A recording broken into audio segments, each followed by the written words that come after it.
Good afternoon, everybody. My name is Carl. I'm a recovery coach here at Cap Recovery Center. Today is our family meeting, and article I have here is by recovery.org, and that's recovery.org. The article I picked is Changing Self-Perceptions During Addiction and Recovery. So we'll hop right into it, right? It says, who are you anyway? The changing perception of yourself during recovery. So let's start. Uh, who do you think you are? How do you see yourself? What fundamental beliefs do you hold about yourself at your deepest core level? These are not idle questions. Your answer to these questions is fundamental to your success or failure in recovery. Carl Rogers believed that an individual experience of their core inner self was the most important element for personal change and growth. He believed that all motivation came from one's interest in serving the needs of the inner self. For people with addiction, sadly, there is often a negative rather than a positive view of their true inner self. The late John Bradshaw, renowned addictions expert, felt that deeply held feelings of shame and guilt were the core factors that lead to addictive behaviors. In this book, Healing the Shame That Binds You, as 2005 Health Communications, he said that a person with internalized shame believes he is inherently flawed, inferior, and defective. Such as a feeling is so painful that defending scripts or strategies are developed to cover it up. These scripts are the roots of violence, criminality, war, and all forms of addiction. Said that people use drugs as chemical vacations from intolerable selfhood. So one of the reasons why I picked this article is it says changing self-perception during addiction and recovery. So some of us, not all of us, but some of us come in recovery and don't know who we are, right? And our perceptions are very distorted, and perceptions of us are distorted, right? Because we can be raised a certain way. Our families or our close friends or people that we trust had a perception of us and told us we are this and we are not that, and we believed it. So our perception could have been really good about ourselves, and a lot of us are really bad. And so we get lost in the mix of drugs and alcohol and what other people say and what people think about us, and our view and our perception about ourselves is not good, right? So for me, the recovery process has taught me like who I want to become and who I don't want to be and who I really am, right? So I think this article is very important for all walks of life. So it goes to changing perceptions of oneself throughout recovery. Addicts often hold painful, shameful, or guilt provoking beliefs about themselves. The real work of recovery comes not from managing to stop one's substance use, but in overcoming the self-defeating, painful, and usually emphatic negative self-beliefs that are the underlying from substance use. The greater goal is to create new, more positive perceptions of one's true innermost self. Addicts often use lies, distortions, and excuses to reflect the truth because they fear that the truth emphasizes negative aspects of themselves and their personalities. They may lie to cover up or diminish the extent of their substance use or to avoid recognizing the negative impact that their actions have on friends and family. Yeah, so denial and shame and guilt and not taking um, responsibility, right? And so we're not really honest who we are, things we've done, who we became, who we're becoming, So we try to push that off, and instead of treating or not treating, but addressing and discussing what's really going on with us. And that's why the perception of us, because my perception of me when I was using drugs and alcohol, and I was even a young kid, it was not good. I was my perception of I was never going to be nothing. I can't do this. I can't do that. I might as well just keep doing this and keep doing that. And, it just caused me more pain, more suffering because my perception, my mind was distorted. So the recovery process has taught me a new outlook on life, and main thing was at first was the getting the drugs and alcohol out of my system, right? And then the recovery process has taught me, and what I've been learning and will continue to learn is, who I am and who I want to become. It says over time, lies, diminish, and deceptions negatively influence the addict's self-perceptions, adding to the cycle of lying, guilt, and shame. But recovery honest is stressed and promoted. The recovering person is given the opportunity and the motivation to relinquish negative self-deceptions, lies, and deceit. 12-step and other types of recovery programs addresses the underlying fears that often hold addicts hostage to negative self-perception. Fears of losing something they value and get from substance use, relief from difficult emotions, pleasurable brain stimulus can keep addicts from embracing recovery. But once accepted, the recovery process can address stubborn, underlying negative self-perceptions can lead to true self-acceptance and freedom from the turning of drugs and alcohol. Yet, true self-acceptance, that takes time. That's a hard, that doesn't happen overnight. Accepting myself, accepting my past, the things I've done, the things I've seen, the things I've been through. It takes really some acceptance and, accepting myself for who I am today. It's like night and day, right? I understand the things I've done in the past, but like I understand also who I am in recovery, as well. You take the drugs and alcohol out of me and doing some work, and having some self acceptance and have a new perception, I've gotten better. I've gotten way better. So it just takes work. It takes time. It takes a lot of soul searching. It takes a lot of internal work. Um, so we'll go to the next one. The truth will set you free. It sure will. The first step in changing negative self perceptions and self beliefs is to embrace honesty, radical honesty, where no distortions, minimize or half truths obscure the reality of one's situation. One of the reasons 12-step programs work for people is that they provide a place where the recovering person can be radically honest and bear embracing secrets about themselves without fear or judgment or ridicule. Becoming honest with oneself is the first important step of the road to recovery. I love that because I've I do go to a 12-step fellowship. That's my story. It can be anything for you. All walks of life, all different pathways of recovery is welcome. Whatever gets you another day clean and sober, I'm all for it. But for me, I love going to my 12-step program. Do have a sponsor, so I have somebody I can trust and confide in. One thing I've learned is I have to be honest. I don't have to be honest with everybody, but I do. You know what I mean? But I have to be honest with my sponsor and especially honest with myself. Um, in my head and perception, me being honest with myself can be distorted. It can be, I can rationalize, I can justify. But when I'm open and truly honest with somebody else, right, they can give me their feedback and their perception on what's really going on. So that's why it's always good to have a fellowship. That's always good to have other members that you can trust, and then you can be, it says, radically honest, because in that fear of being judged, looked at, that goes away because in a 12-step fellowship, we're like all the same. Like you hear other people sharing and saying the same things I've been through or I went through or going through. It makes you feel not alone. Because I know when I first came into recovery, I was in the full room of people, right? They sound like me, they look like me, they're talking about the same things that I've been through or went through.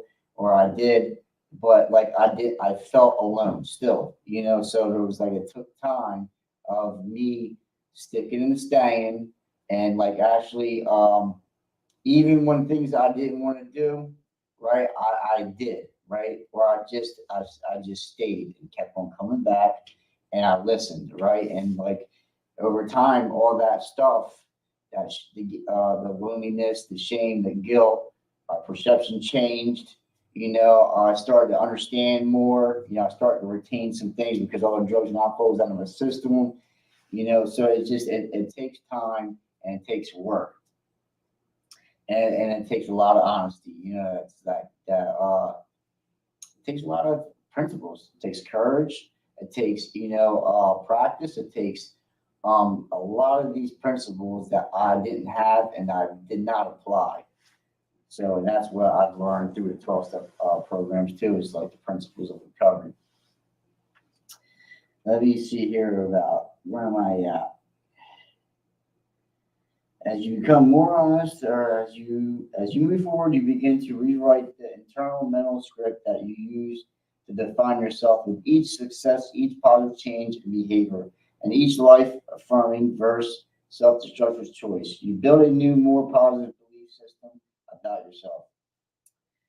You slowly move from seeing yourself as a person capable of being horrible and making positive changes in one who is making such changes. At this point, having the support of peers who understand your journey, peers who can support you and give you feedback and suggest it's extremely helpful. Following with a continued commitment and support, you arrive at your goal. You attain a new positive and empowered view of yourself. You perceive yourself as a person who no longer needs to hide any aspect of themselves or use substance to avoid feeling self, shame, or guilt.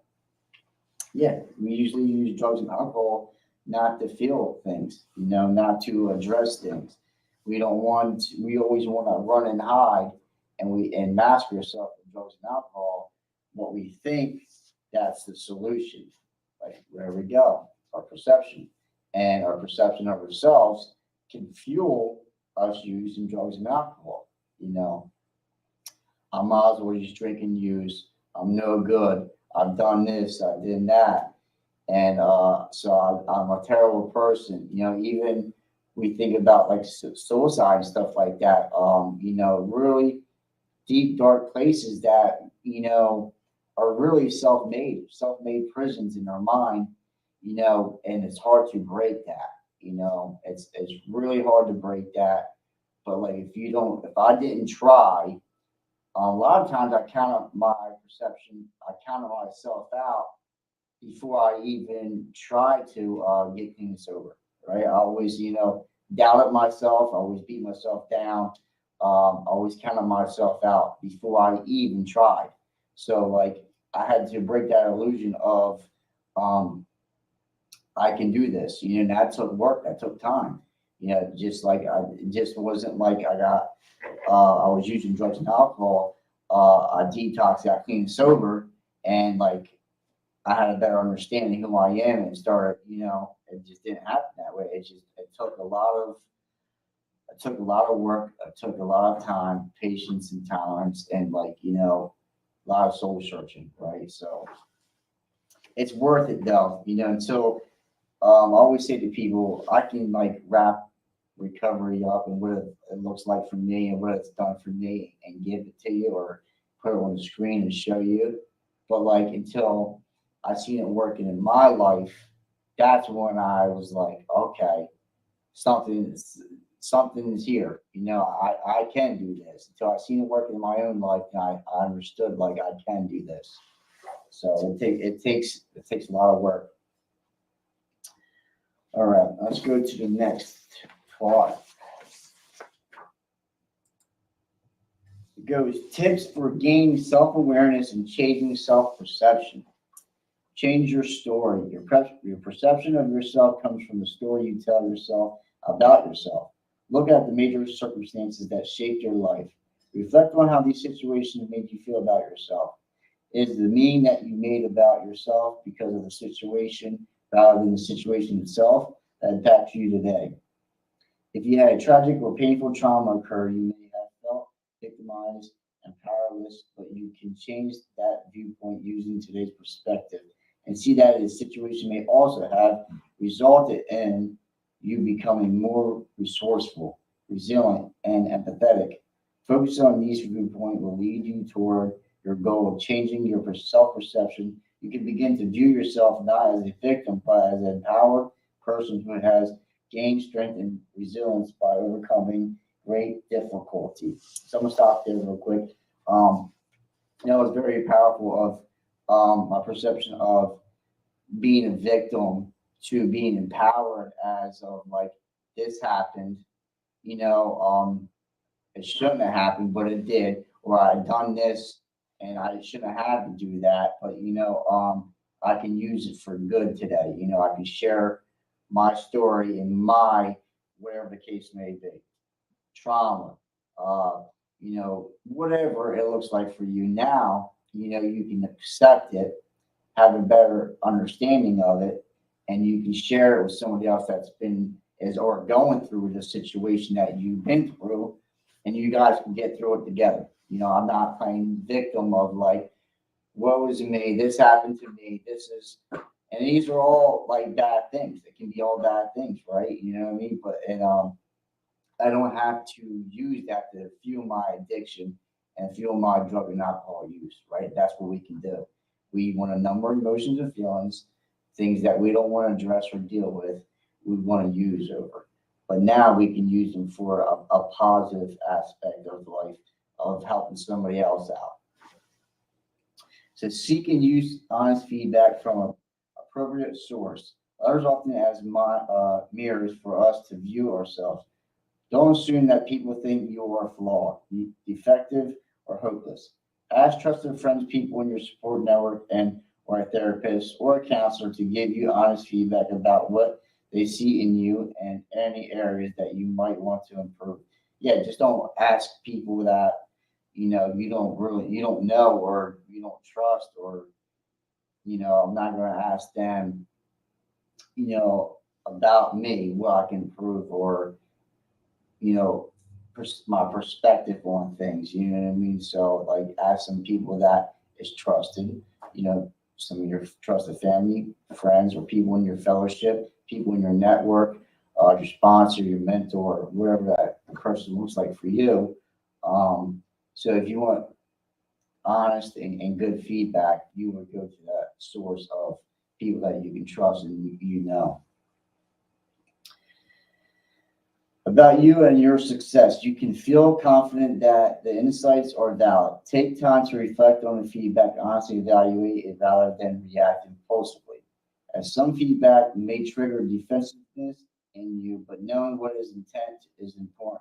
It is to point you in the right direction rather than demean you with reflection. You may discover the exact issue that are most relevant to you. You may also discover strategies that can help you make the positive changes you desire. So we can get defensive if we are,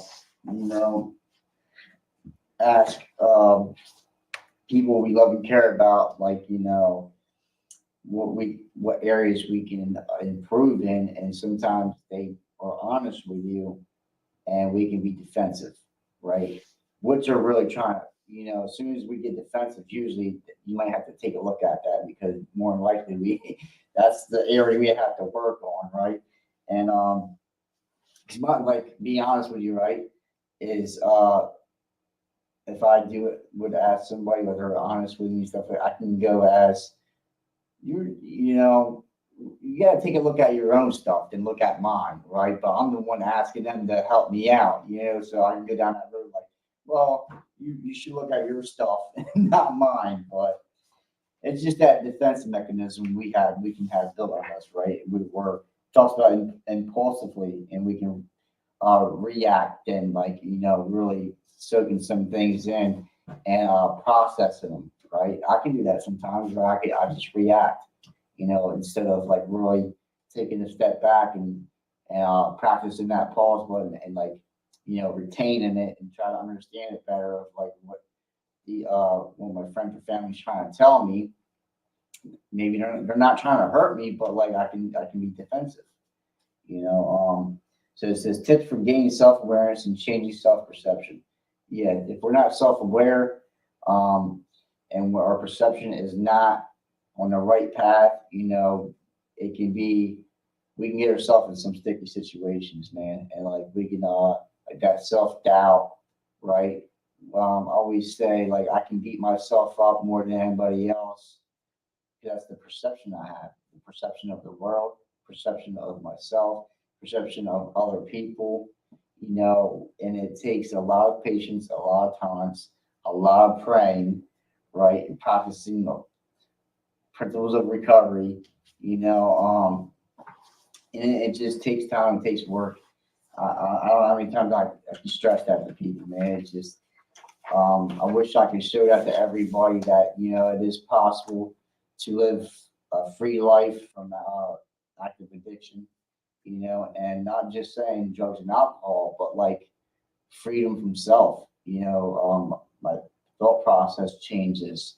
I don't have to react all the time. We're just talking about. I've gotten better with that, you know, running off at the mouth, right? Instead of saying what I think and, you know, well, always saying what I think than just, you know, keeping my mouth shut and really just be more loving and caring, right? So there's a lot of things that go along with recovery and changing my self perception, you know, in addiction and recovery. So that was our article for today. And if you want this article, like I said earlier, it's at recovery.org and it's changing self perceptions during addiction and recovery. And that was our family meeting for today. My name is Carl. I'm a recovery coach here at Capital Recovery Center. You guys are more welcome to come in here. It's always nice seeing you guys' faces. If you can't make it here, like you're on Zoom now. So until next time, we'll see you later.